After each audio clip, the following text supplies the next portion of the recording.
pull off my silver skin. He pulls off his silver skin. That silver skin is this on the back. So to do that, you just need to take the edge and run your knife under it just to get it started. Which is why I don't do it, because it tends to be a pain in the butt. I have a hard time starting it, which is probably why I don't do it. Kind of gotta just run I'm smaller. and he's smarter. What? So you just run your knife underneath it, try to get up on the bone. This is why I don't do it, because it's a pain in the butt. Use a paper towel. It's easier to grab it.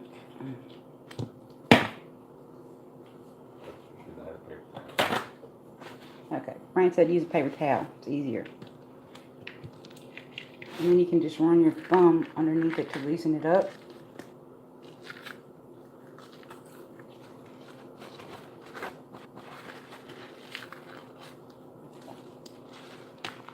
And then you take it off.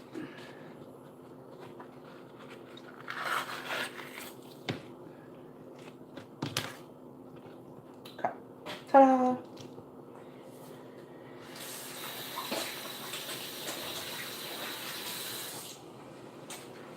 Better get out of here before I get in trouble.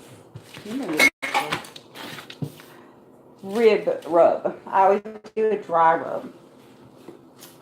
I start out with onion powder, garlic powder. I do mine really heavy. I don't mix it ahead of time. Paprika.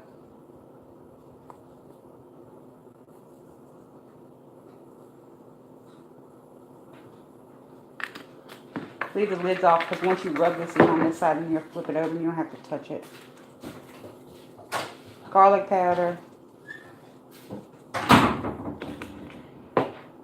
Whatever kind of little seasonings I'm trying to get rid of. Ugh.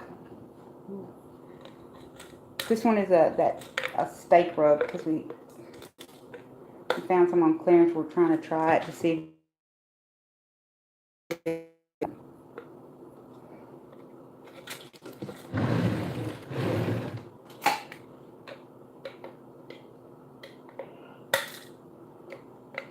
Bella's in trouble. She's out there chasing chickens.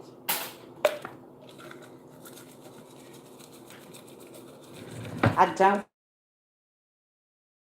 put a lot of seasoning that one.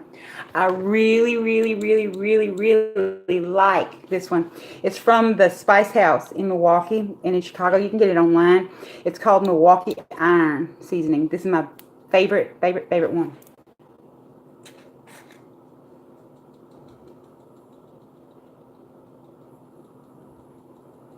I like to do these and let them sit for overnight if possible to marinate in.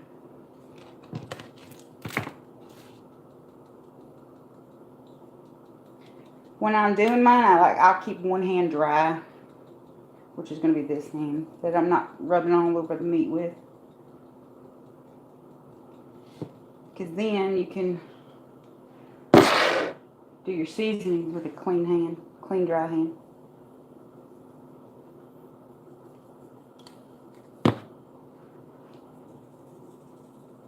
I just do them real liberally.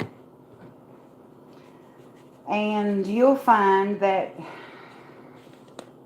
when you're smoking your meat, you don't need as much salt with it.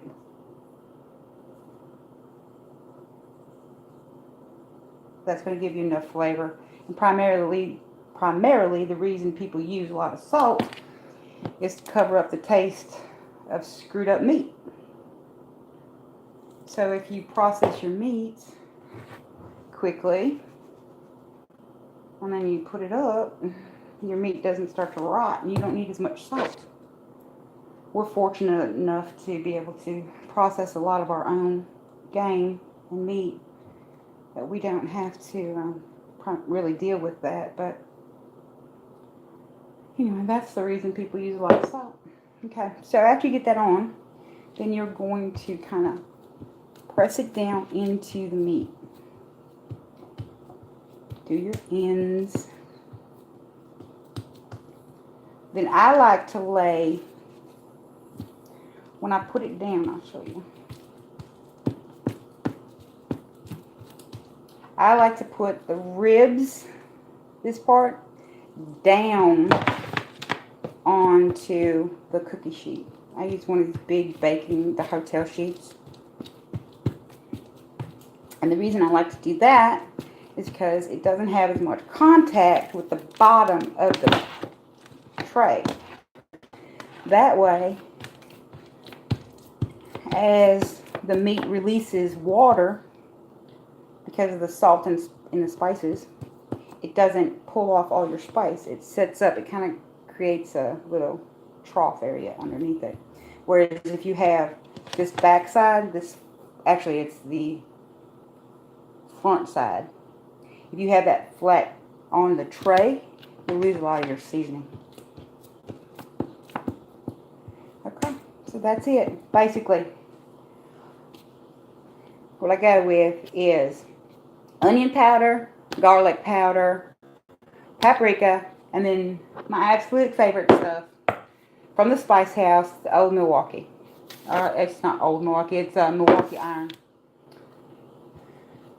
My favorite stuff. If you're ever in the airport in Milwaukee, that's where I get mine. Or I order it online. Or have somebody from up in Wisconsin send it to me. But that's what I do.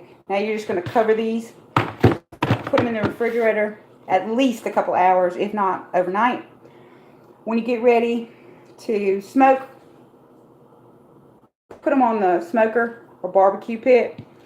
Then you want to take them out a couple hours ahead of time to let them come up to room temperature, and then put them on a cookie rack. That cookie rack will allow that to drain, that extra moisture to drain off of that, and then it'll come up to temperature faster, and they're not as wet. But that's how I do mine. If you have any questions, leave it below, and we'll get to you. Bye, y'all.